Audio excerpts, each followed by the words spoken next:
أعوذ بالله من الشيطان الرجيم. بسم الله الرحمن الرحيم.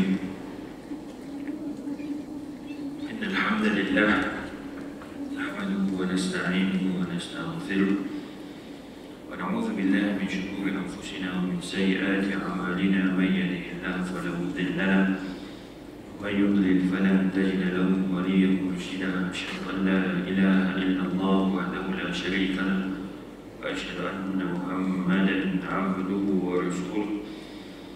قال رب اشرح لي صدري ويسر لي أمري واحلل عقدة من لساني يفقهوا قولي. اللهم اجعلنا من الذين يستمعون القول فيتبعون أحسنه. اللهم لا سهل إلا ما جعلته سهلا وأنت تجعل الحزن إذا شئت سهلا. اللهم افتح علينا حكمتك وانشر علينا من خزائن رحمتك يا أرحم الراحمين. Assalamualaikum warahmatullahi wabarakatuh. Al-Fadhil Tuan Imam, Tuan Bilal, seterusnya kepada Tuan Nazir Masjid, seterusnya kepada warisan AJK, kepada datuk-datuk, tuan-tuan, puan-puan, muslimin, muslimat yang dirahmati Allah sekalian. Alhamdulillah, syukur kepada Allah Subhanahu wa taala.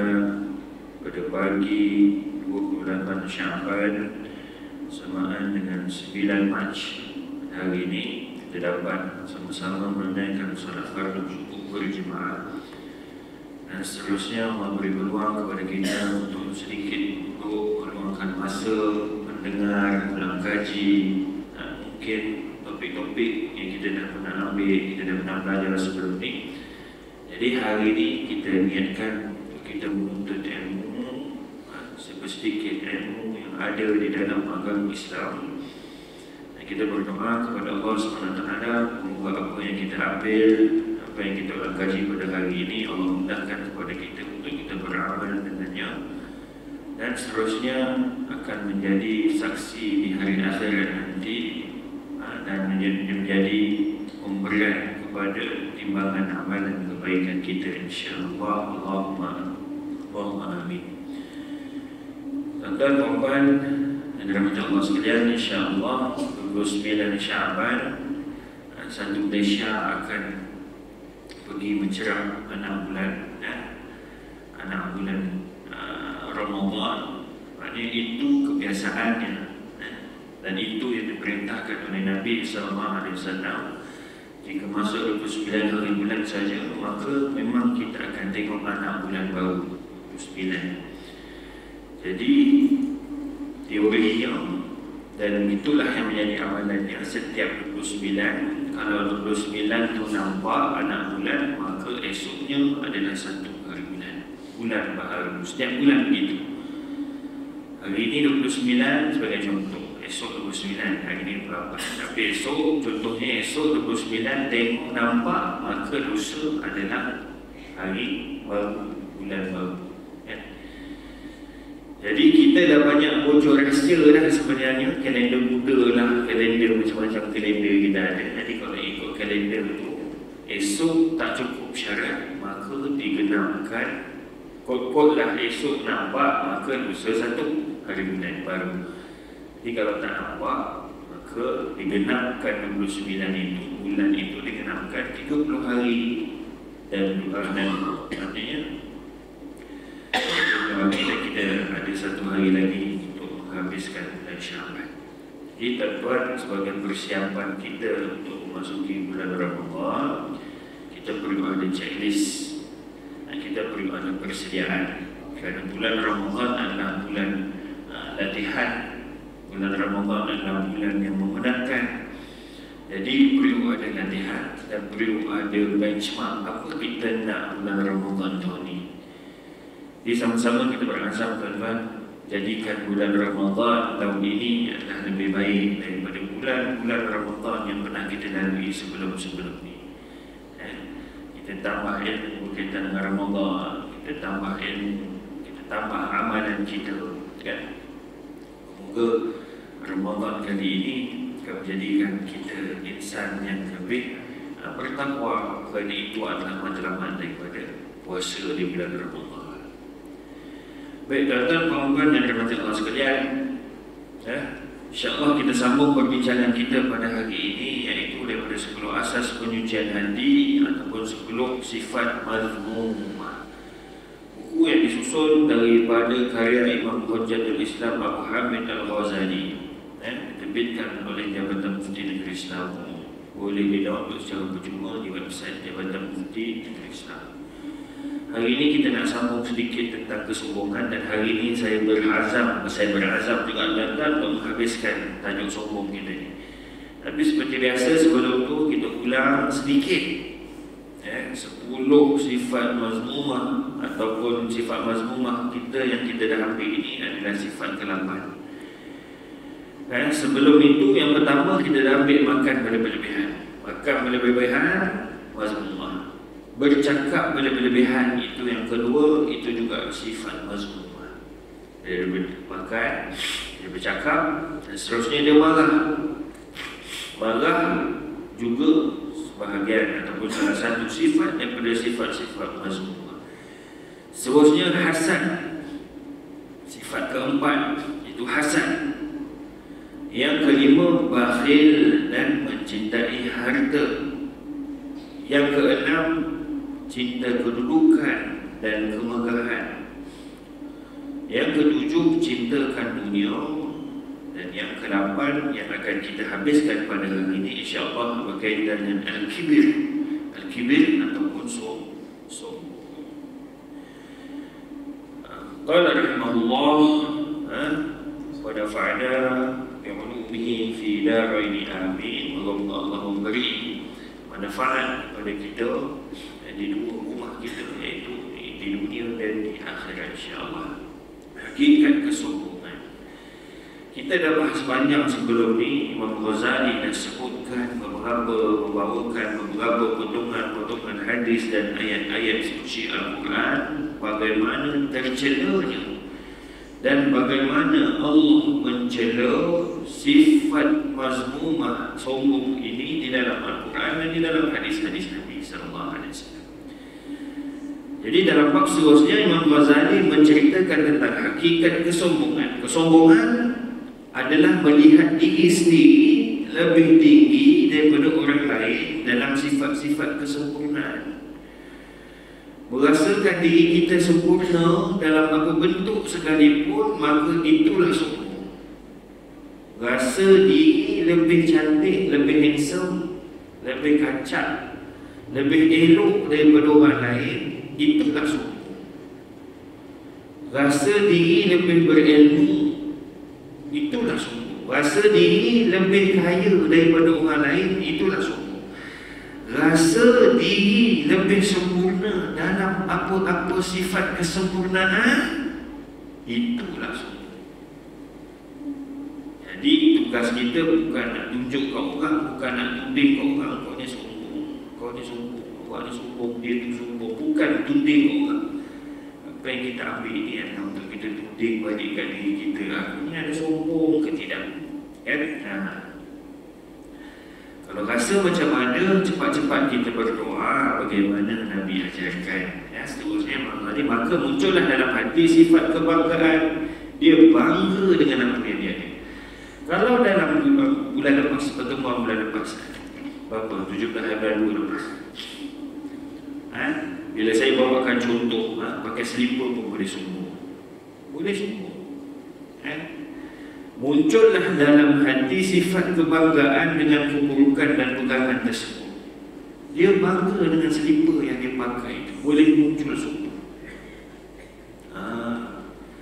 Selipar tu orang lain tak ada kat dalam sarang utama dia. Dia seorang aja yang pakai. Baju tu tak ada orang lain pakai. Kereta tu kat dalam sarang ni dia orang pertama pakai, contohnya. Macam mana dekat situ tak boleh datang hasil sombong? Jadi sebab tu kita kata contoh tu memang kita bawa contoh dia datang, mungkin tak tahu pun, tapi nak beritahu sombong itu boleh muncul dengan sekecil-kecil perkara. Kita akan ambil nanti pembahasannya. Berikutan itu Rasulullah berdoa, Allahumma inni a'udzubika min nafhatil kibriya. Ya Allah, aku berlindung kepadamu dari dengusan kesombongan. Dari nafkah. Nafkah ni tiupan, hembusan. Sekali lalu dia sombong ni, rasa diri kita pergi daripada kita, dia rasa sikit aja ada sikit sombong. Maka dengan itu apabila sebahagian sahabat minta izin daripada Umar untuk memberi nasihat atau memberi ceramah setelah solat subuh, Umar berkata, sebenarnya aku takut nanti kamu akan bersikap bongkak apabila mengetahui kedudukan kamu yang tinggi mencapai minta Allah, kena atas kepala. Sayyidina Umar tak benarkan, bukan tak benarkan, Sayyidina Umar menasihati sahabat-sahabat yang nak bagi tazkirah lepas subuh. Jadi Sayyidina Umar kata bukan dia tak nak bagi, tapi dia takut dengan begitu akan memunculkan, akan menerbitkan rasa bongkak apabila mengetahui kedudukan kamu yang tinggi mencapai minta Allahumma inna na'udzubika min hada min zalika. Allah melindungi kita daripada rasa-rasa sifat-sifat sombong ini. Bongkaknya ini memunculkan perbuatan meninggikan diri pada seorang hamba. Misalnya bersikap menonjolkan diri dalam setiap pertemuan. Ini contoh Imam Ghazali bawa. Macam mana rasa bongkak ataupun rasa sombong itu bersikap menonjolkan diri dalam setiap pertemuan. Jadi sekali lagi bila Imam Ghazali buat contoh, kita tengok diri kita, ada tak aku contoh ni? Asal ada pertemuan, kita yang paling menonjol. Tapi kalau dia pengerusi majlisnya tak boleh nak elak lah, memang dia paling menonjol lah, dia kat depan kan. Kalau dia pemimpinnya itu tak boleh nak elak, cumanya tinggal mengawal hati, mengawal diri daripada munculnya sifat sombong.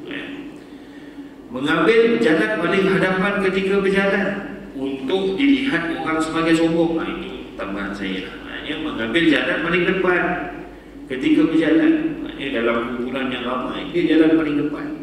Niat dia nak dilihat. Melihat dengan pandangan melecehkan kepada orang lain. Dia ni. Apa ini? Melecehkan orang pun ada boleh membawa kepada kesombongan. Dan marah jika orang lain tidak mengucapkan salam terlebih dahulu kepadanya, kemudian dia mengurangkan keperluan dan penghormatan kepada orang tersebut. Ini selalu berlaku kat kita kan. Saya cakap kat diri saya lah, bila kita tengok tu orang tu kurang sikit, ada rasa dalam hati kita untuk mengurangkan keperluan dan penghormatan kepada dia. Jadi mengakibatkan seorang hamba bersikap kasar ketika diberi nasihat. Ada lagi Imam Ghazali sebut contohnya, dia susah nak terima nasihat. Bila terima nasihat, dia cakap jadi kasar. Dia berubah sikap dia, berubah perangai dia bila dia dinasihati. Dan sebaliknya dia bersikap kasar dalam memberi nasihat dan mengajar. Bila mengajar tu kasar, bila bagi nasihat ke orang tu tinggi suara dia dengan nada-nada yang tidak diperlukan, boleh membawa kepada kesombongan. Menolak kebenaran jika berbincang dan melihat kepada orang ramai seolah-olah melihat keledai. Wah, na'udzubillah min dzalik. Dalam perbincangan dia yang terpaling betul, tidak meraihkan pandangan orang lain. Lepas tu bila melihat orang lain dengan pandangan yang tiada penghormatan, seolah-olah melihat keledai. Kita lihat keledai ni macam mana? Sekali lalu je lah, ucap salam tidak, bagi salam tidak, senyum tidak. Dan keledai takkan kita nak senyum kat keledai. Kenapa dia ni senyum kat keledai? Pelik pula kan? Jadi macam tu, bila kita melayan seseorang, kita melihat tanpa perasaan, kita melihat tidak memberi salam, kita melihat seolah-olah dia sesuatu yang tidak bernilai, maka di situ kita bimbang ada sedikit-sedikit api-api ataupun angin-angin kesombongan di dalam hati kita. Okey? Sikap sombong dianggap dosa besar hingga tak akan masuk syurga orang yang memiliki kesombongan dalam hatinya, walau hanya sebesar zarah. Sebab itu di sebalik kesombongan ini terdapat 3 keburukan yang besar. Keburukan pertama, dia menyayangi Allah dalam sifat yang khusus baginya. Yang layak sombong ini hanya Allah Subhanahu wa Ta'ala. Kibir, ini adalah sifat Allah Subhanahu wa Ta'ala, kerana Allah memiliki segala-galanya. Bila dia memiliki segala-galanya Allah Subhanahu wa Ta'ala, maka maka yang layak sombong hanya Allah Subhanahu wa taala. Selain daripada Allah Subhanahu wa taala tak layak baginya akan kesombongan. Jadi bila kita sombong, maknanya kita sudah menyaingi Allah Subhanahu wa taala pada sifatnya itu. Ini adalah kerana kesombongan adalah selendangnya. Sebelum ini kita pernah ambil dalam hadis qudsi surah 166 bila Allah sebut al-kibriya ridai. Allah sebut keagungan, kesombongan adalah selendangku. Jadi dalam hadis qudsi ini Allah dah sebut jangan, kita tak boleh nak sombong sebab itu adalah milik Allah Subhanahu wa taala. Jadi sombong ini merupakan selendangnya seperti yang telah Allah firmankan. Juga keagungan tidak layak kecuali hanya untuknya. Maka dari manakah kamu dapat mengaitkan satu keagungan kepada seorang hamba yang lemah dan tidak menguasai apapun permasalahan dirinya, lebih-lebih lagi urusan orang lain. Kita diri kita, apa yang kita ada pun tuan-tuan nak beritahu kelemahannya kita ni. Apa yang kita ada hari ini tak dapat kita jamin esok ada. Kesihatan yang Allah pinjamkan hari ini belum kita boleh jamin esok ada kesihatan itu pada kita. Nyawa kita, ruh kita yang ada dalam diri kita, sedikit pun tak ada jaminan esok ruh ini masih akan berada dalam tubuh ini. Tak ada tuan-tuan. Apa yang kita ada hari ini tak mampu kita jamin esok ada. Jadi sombong itu tak lain untuk kita sebab urusan diri kita pun tak mampu kita nak kawal. Seminit ke hadapan pun kita tak boleh nak jangka apa jadi. Memang kalau ikut macam semalam, kira kan kita pergi macam biasa apa semua kan? Tapi kita tak boleh nak jamin. Anda yakin? Semuanya atas ketentuan Allah SWT. Jadi keburukan pertama menyaingi Allah, keburukan kedua membawanya untuk menentang kebenaran dan memandang rendah orang lain. Nabi bersabda menjelaskan makna sombong, al-kibru man saffahul haqqa wa ghamasat nas. Kesombongan berasal dari ketidaktahuan akan kebenaran dan merendahkan orang lain. Bersikap sombong pada kebenaran, menutup pintu kebahagiaan dan meremehkan orang lain. Ini tafsiran yang Nabi bagi berkaitan dengan sombong. Dia menolak kebenaran. Kesombongan adalah menolak kebenaran bila diberitahu. Kemudian bila dibagi tahu kebenaran, dia merendahkan orang lain. Apa kau tahu? Jadi kebenaran ni tuan-tuan boleh datang daripada budak-budak daya satu. Kita nak bayangkan diri kita ni sombong ke tidak? Kita buat satu kesalahan dan tiba-tiba seorang budak kecil datang tegur kita buat salah. Kita buat satu kesalahan dan kemudian kesalahan itu ditegur oleh budak kecil. Apa reaksi kita kepada teguran itu? Itulah kesombongan kita. Jadi kalau kita terima, betul ni, pakcik salah, akui kan kesalahan itu, saya tenang. Tapi kalau yang tegur tu tak kecil atas kesalahan kita tu, kamu apa tahu? Kat situ ada benih-benih kesombongan yang perlu kita perhalusi balik diri kita, perlu muhasabah dan perlu perbaiki diri kita. Okay. Sebagian ulama berkata bahawa Allah SWT menyembunyikan 3 perkara di sebalik 3 perkara. Allah nak bagi 3 perkara ini, tetapi Allah sembunyikan dia di dalam 3 perkara lain. 3 perkara yang bertentangan. Antaranya yang pertama, menyembunyikan keredaannya di sebalik ketaatan kepadanya.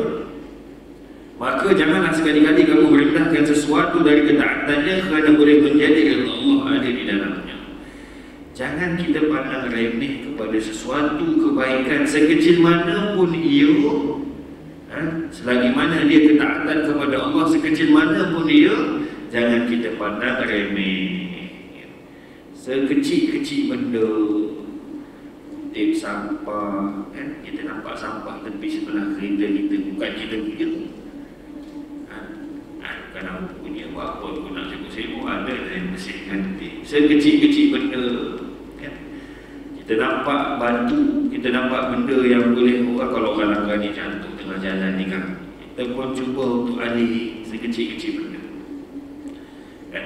Kita nampak paip air tak rapat dekat masjid ke, kat mana ke, kat tempat orang ke kan. Kita tengok paip air tak rapat, kita cuba usaha untuk tutup supaya air tu tak mengalir dengan deras ke apa kan. Kadang-kadang paip tu sikit dia punya ni, tapi kita tengok kecil je benda ni kan. Boleh jadi keredaan Allah disembunyikan di sebalik perkara kecil itu. Boleh jadi kan. Kita tengok kecil je kan. Adalah yang buat nanti jangan. Sebab boleh jadi ada keredaan Allah dekat situ, Allah sembunyikan di perkara yang kecil itu. Kemudian yang kedua, menyembunyikan murkanya di sebalik maksiat kepadanya. Maknanya jangan pandang remeh sesuatu maksiat sekecil mana pun ia. Alah kecil je. Alah kecil je ni, tak bersama dengan dosa ni, kecil je. Allah. Sebab boleh jadi ada kemurkaan Allah di dalamnya. Kecil. Tapi rupanya dekat kecil tu terus Allah balas. Dekat kecil tu terus Allah murka kat situ. Allah. Kemudian yang ketiga, menyembunyikan walinya di dalam kalangan hamba-hambanya. Jadi tiga perkara tadi. Allah sembunyikan redha dia dalam ketaatan walaupun kecil. Kemudian Allah sembunyikan murkanya dalam maksiat walaupun kecil. Kemudian yang ketiga, Allah sembunyikan wali-wali Allah ni, wali-wali ni di kalangan hamba-hambanya. Maka jangan sekali-kali meremehkan salah seorang di antara mereka, boleh jadi dia adalah wali Allah. Bila Imam Ghazali bawa cerita tentang sombong ini, dia ada sebut tentang meremehkan orang lain, pandang rendah kat orang lain. Kita tengok dia sedikit, kita pun lebih kurang saja dengan dia kan. Kita tengok dia kurang, kita tengok dia ada kekurangan dan kita pun remehkan dia. Jangan. Boleh jadi dia itu adalah wali Allah.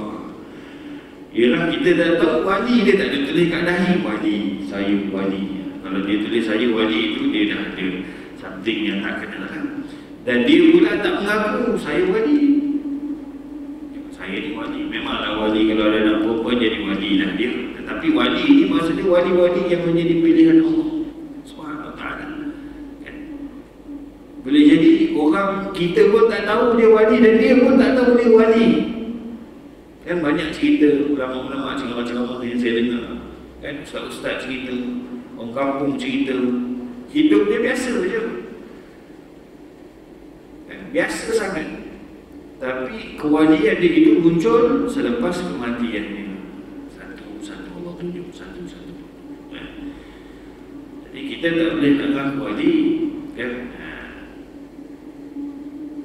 Wali ni orang soleh, tahajud dia tak tinggal. Jadi orang tahajud tak tinggal ni tuan, firasat dia tepat kan? Boleh jadi tepat. Orang yang banyak berzikir ni, firasat dia takut kita. Dia teka tu kena. Firasat orang-orang soleh. Jadi orang-orang macam ni yang kita tengok biasa adalah biasa. Tak ada apa pun. Jangan. Sekali dia doa tu, boom, terus kena. Makbul terus. Allah kita takut juga. Jadi Allah sembunyikan wali-walinya di kalangan hamba-hambanya. Jadi janganlah kita melecehkan, meremehkan orang lain.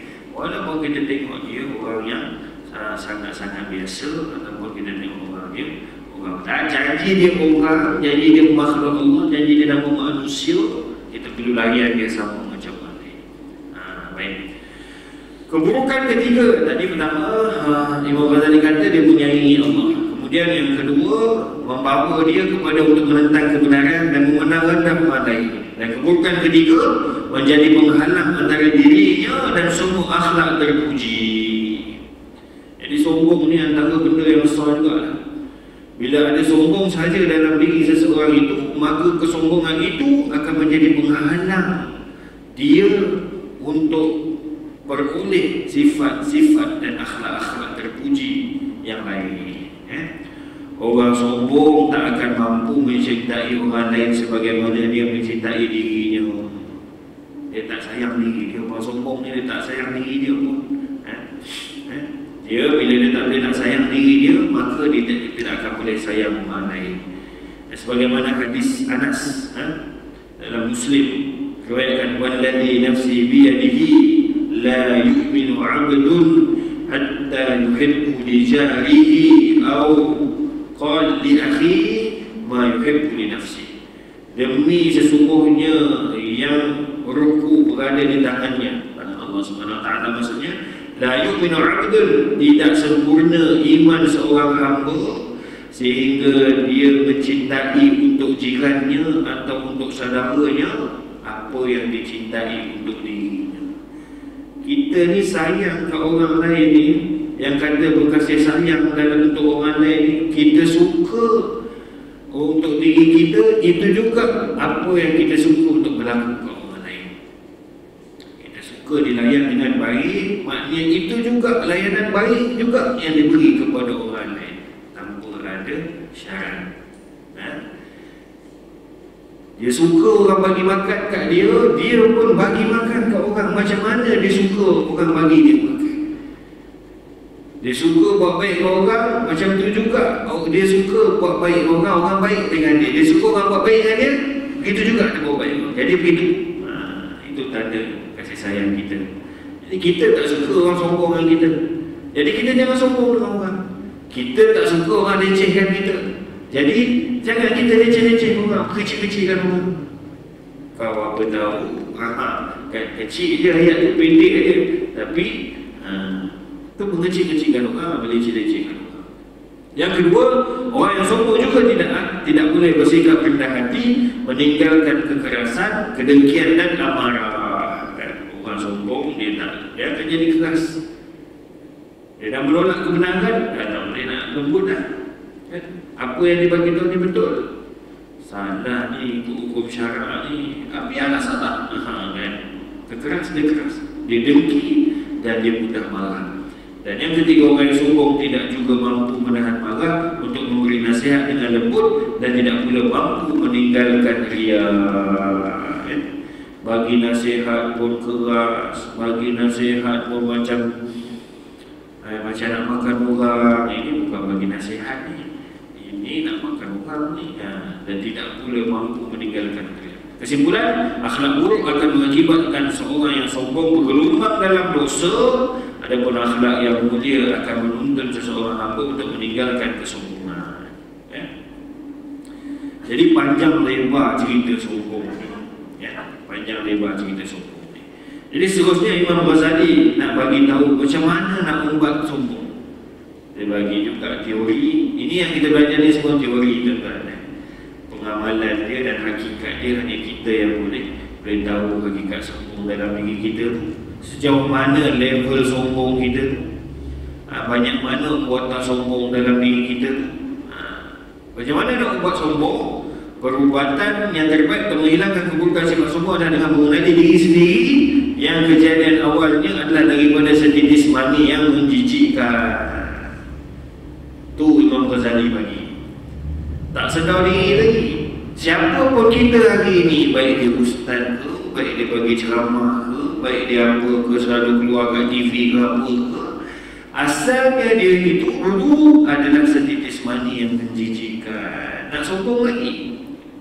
Imam Ghazali tambah, manakala pengakhirannya adalah bangkai yang busuk.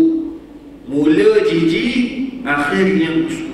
Siapa pun kita, siapa pun dia, akhirnya masuk dalam kubur dan membusuk.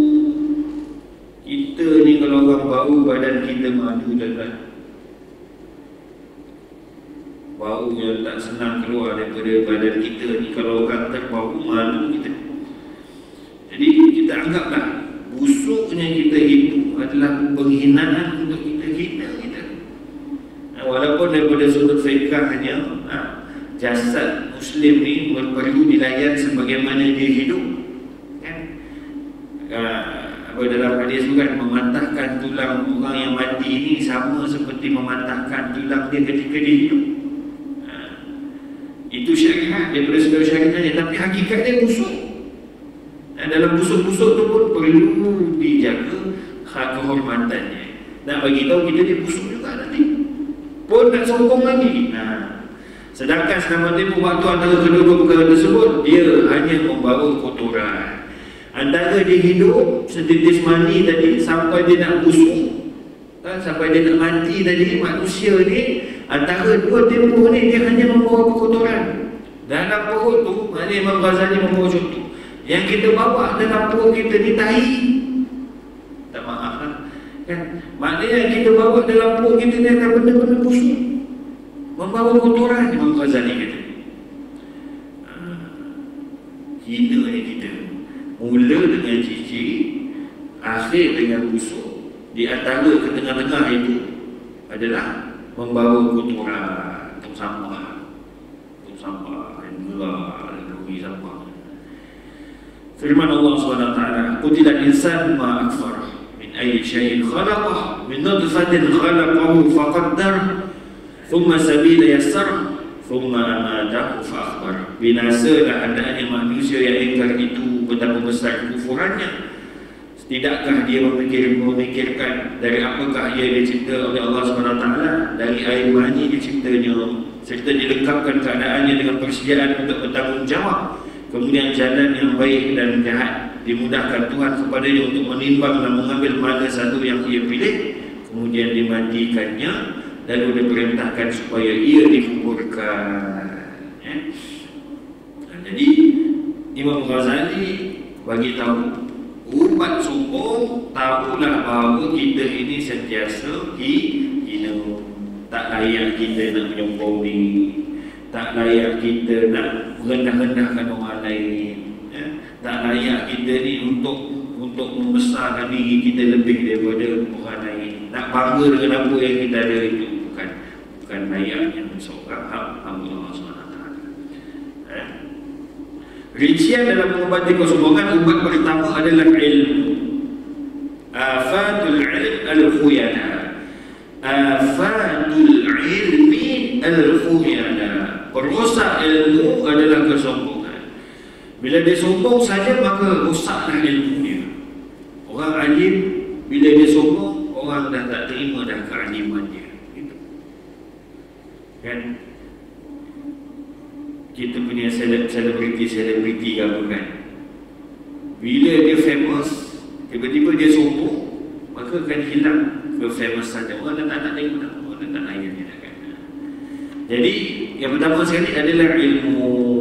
La takunu min jababiratil ulama fala yafi'lukum bijahlikum. Janganlah kamu menjadi ulama-ulama yang sifat sombong, kerana ilmu kamu tidak akan menghapus kebodohan kamu. Maknanya benda yang tak tahu itu memang sebati dengan diri kita, sebab kita lemah. Nak sombong apa kan? Yang kita pandai dalam bidang kita tu je. Kalau saya belajar bidang agama, tu pun tak pandai-pandai belajar bidang agama. Nak sombong, orang lain buka cerita bab literature je, kita dah tak tahu dah. Nak sombong lagi. Ilmu kamu tidak akan menghapus kebodohan kamu. Maknanya selama-lamanya kita bodoh. Nak sombong lagi, bodoh pun nak sombong lagi. Contoh ayat dia Nabi cakap, dalam bodoh nak sombong lagi. Ilmu kita tu satu bab saja, satu bahagian saja. Yang kita tak tahu, lautan. Yang ada setitik jarum, itu ilmu kita. Yang kita tak tahu, selaut lagi, satu laut lagi. Banyak. Hanya sedikit ulama yang kami pandai pada penyakit sombong, sebab dia melihat dirinya berada di atas orang lain. Jadi kemudian ubat kedua adalah sikap warok dan ibadah. Saya nak selang-selang ni, saya sayang juga sebab dia banyak manfaat. Tak apalah, kita ambil yang pertama ni. Kekangan masa yang kita ada, insyaAllah kita dalam pertemuan yang akan datang, kita ambil lagi rincian macam mana perincian untuk kita membuat sombong. Jadi kita ambil yang pertama saja hari ini, iaitu ubat pertama untuk mengubati kesombongan ini adalah dengan ilmu. Belajar apa hakikat kesombongan ini, kemudian muhasabah. Belajar, kemudian muhasabah. Kita ambil, kita baca, kita belajar, kemudian kita muhasabah. Jadi ilmu itu menjadi ilmu yang bermanfaat. Sama sekali. Kadang-kadang dia bersikap sombong dengan agama kerana melihat dirinya lebih mulia di sisi Allah daripada orang lain. Alhamdulillah. Kadang-kadang kita rasa kita banyak buat baik berbanding orang lain, dan kita rasa naik dah kot darjat aku ni. Jadi dengan sebab rasa itu menyebabkan kita merendahkan orang lain. Dia mana pergi masjid, dia mana pernah tengok buat baik. Takut tuan-tuan. Kadang-kadang kita ni ada musuh yang nyata tapi tak nampak. Syaitan membisikkan kita. Kau ada banyak kalau buat baik, dia mana ada buat baik, pandang rendah dia kat dia. Dia bisik, dia main kat hati kita, dia main kat telinga kita. Kau istiqomah pergi masjid, mana pergi, benda-benda macam tu kita takut. Bisikan-bisikan halus itu akhirnya hati kita layak. Betul. Habis. Jahanam kita. Kadang-kadang dia sombong dengan dunia kerana memandang dirinya mempunyai hak ke atas orang lain. Dia berasa hairan kepada orang lain jika mereka tidak bersikap rendah kepadanya. Yang seperti inilah yang lebih layak disebut orang bodoh. Ini kerana ilmu yang sejati adalah ilmu yang boleh mengenalkannya dengan Tuhannya, dirinya, bahaya akhir kehidupan dan puja Allah SWT kepadanya. Hendaklah dia memerhatikan yang terakhir ketika dia melihat orang bodoh lalu berkata dia melakukan maksiat kerana Allah disebabkan oleh kebodohannya, akan tetapi aku menderhakainya dengan ilmu, maka hujah Allah ke atasku lebih berat. Kita bila tengok budak-budak dalam satu petikan yang biasa kita dengar, bila kita tengok budak-budak kecil, kita nak hilangkan rasa sombong kita ni, maknanya kita kata, oi budak ni bersih, budak ni baru hidup, dia ni kalau meninggal budak ni masuk dalam syurga, sedang kita ni dah hidup lama, amalan kita belum tentu diterima. Cara nak memandang orang. Bila kita tengok orang yang lebih berusia, kita cakap, ya Allah, pokoknya dia ni lagi banyak beramal daripada aku, boleh jadi sembahyang malam dia lebih banyak daripada aku, Quran dia dah banyak baca lebih daripada aku ni tak ada apa, ngaji pun tak seberapa, puasa pun tak seberapa, solat pun tak seberapa. Jadi bila tengok orang tua, kita menggambarkan amalan dia lebih banyak, ilmu dia lebih banyak. Bila tengok budak-budak, dia lebih bersih. Bila tengok orang muda, dia lebih bersih, kurang buat dosa berbanding dengan diri kita. Jadi itu antara cara yang disebut oleh para ulama untuk menjaga diri kita apabila berhadapan dengan orang-orang lain. Saya rasa cukup sekadar tuan-tuan. Maknanya azam saya tak percaya juga untuk menghabiskan ini, sebab banyak pembicaraan-pembicaraan menarik yang saya nak skip, rasa sayang. Tapi tak apa, insyaAllah mungkin dalam pertemuan yang terakhir ni ada sedikit lagi ni, mungkin dalam pertemuan akan datang kita boleh habiskan, insyaAllah. Baik tuan-tuan, terima kasih di atas segala perhatian. Mohon maaf di atas segala kekurangan. Yang baik itu datangnya daripada Allah SWT. Salah dan silap itu, kekurangan itu datang daripada diri saya sendiri. Aku qouli hadza wa astaghfirullahalazim wa lakum. Assalamualaikum warahmatullahi wabarakatuh. A'udzu billahi minasyaitonir rajim. Bismillahirrahmanirrahim. Allahumma inna nas'aluka salamatan fid din wa 'afiyatan fil jasad wa ziyadatan fil 'ilm wa barakatan fil rizq wa tawbatan qabla al-maut wa rahmatan 'inda al-maut wa maghfiratan ba'da al-maut. Allahumma hawwin 'alaina fi sakaratil maut wan najata minan nar wal 'afwa 'inda al-hisab. Allahumma rabbana atina fid dunya hasanah fil akhirati hasanah wa qina adzaban nar. Sallallahu ala sayyidina Muhammad wa ala alihi wa sahbihi wa sallam. Alhamdulillahi rabbil alamin.